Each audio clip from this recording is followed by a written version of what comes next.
that issue for now, well, 9 years that I've been in Congress, but long before that, when I was even in the state legislature in Colorado. And we are witnessing something happening across this country that we have to, there are all kinds of problems of which we are aware that are brought about by illegal immigration into this country. Everybody knows the costs to our schools, to our hospitals, to the environment itself. But there are human costs that also have to be counted into this package. And some of them have made themselves apparent here in just the last few days. You've all heard, I'm sure, about the incident in Newark, New Jersey. An incredible and horrible event where 3 young men were killed. Another young lady was seriously injured.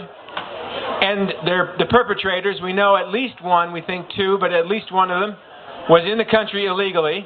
But not only that, had come in contact with the police in that area before. Why? Not for a speeding ticket, not because he didn't have a driver's license, but because, of course, he had raped a little girl. He had come in contact for various other reasons, but he was still in the United States of America. No one had, of course, made this known to ICE, to the Immigration and Customs Enforcement. As a result, he was still here, able to do other horrible things. Now, this happens time and time again. If this was the only incident like this, then we could say, well, it's an aberration. And, well, you can't really say anything bad about illegal immigrants and if they are, in fact, responsible for a lot of other crime. But it is not a single incident.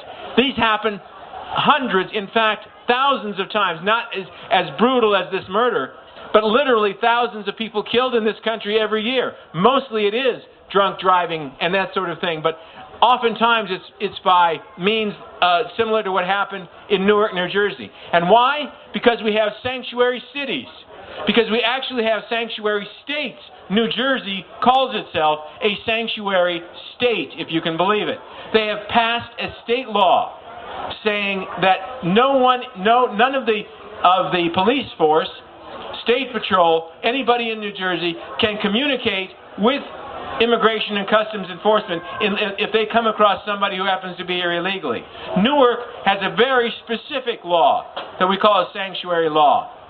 Now I will tell you, my friends, that there is absolutely no reason on God's green earth that any city or state should be able to violate, number one, a federal law, which it does. There is a federal law that specifically prohibits a state or a city from doing something like this, but then be able to do so with impunity. I'll tell you, every single mayor or city councilman who believes who knows that they have done something to impose sanctuary city status for themselves or their own people are culpable in every single one of these events. They share some responsibility.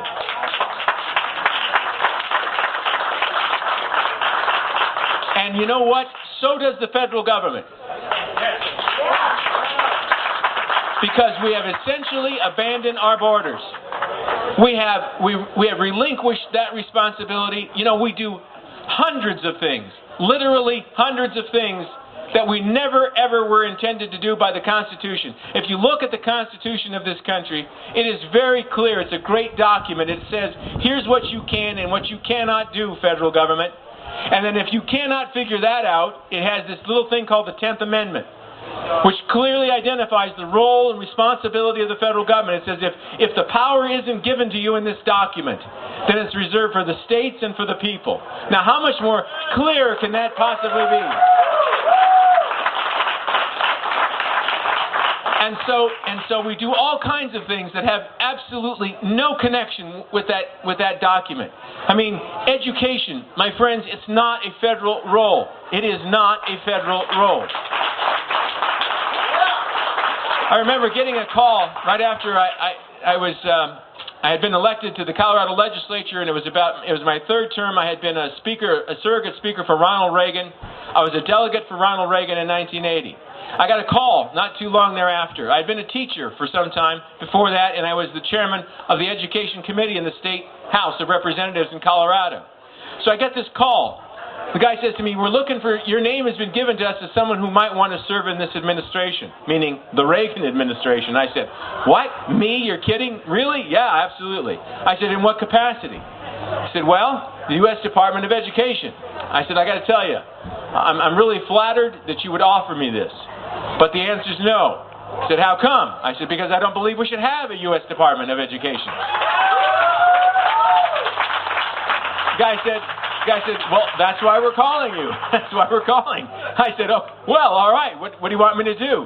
Well, our task supposedly was we were going to come in, the administration, we had offered a bill to try to abolish it. Remember, that department had only been in existence for 2 years.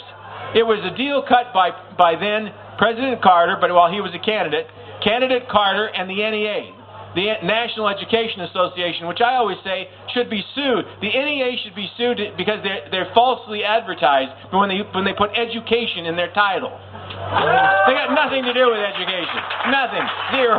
You know, it's a labor union. Call yourself a labor union, fine. But don't tell me you're an educational entity when most of the stuff in your platform is about either abortions or getting out of Nicaragua or whatever, you know, what it's been for years, all the stuff that gets put into what the NEA is supposed to be about. Well, they're not about education, but they made a deal with then candidate Carter that if they would support him if he would support the creation of a department. They did support him. He won. They created a department. Okay, it was there only 2 years, and we couldn't even get a co-sponsor on a bill to get rid of it. So our task was to try and reduce its size. So I came in the regional office. We had 222 people. Now, I got to be careful because I sometimes say working there. That's not really true. We had 222 people employed there. Some worked there. Okay? So we started on this task to try to reduce the numbers. And I had to go through these various hoops and keep going to Washington and keep saying, would you please reduce my budget? Would you please reduce my budget? And we finally did. We finally took it from 222. It took me 4 years. I got it down to 60. Now, I always gave a speech, and I'd say, you know what? I went from 222 to 60 in this regional office. Has anybody been able to tell the difference? The answer is no, absolutely not. No one would know, and if we went to 0, no one would know. It's because it's another one of those things, as I say, the federal government should not be involved with. But we do it, and we do all kinds of things. But the one thing that we have specific responsibility for, undeniably, it's in the Constitution. There is no other, entity. The Congress is given the responsibility for immigration. And what do? We walk away from it. And why? Because on the one hand, Democrats look at massive immigration, both legal and illegal, as a source of voters. Let's all be realistic about this. And the Republicans look at massive immigration, legal and illegal, as a source of cheap labor. And therefore, I have never been able to do anything. It's taken 9 years. I have finally passed an amendment this last year restricting any federal funds from going to sanctuary cities. But it's not enough. We're going to do a lot more.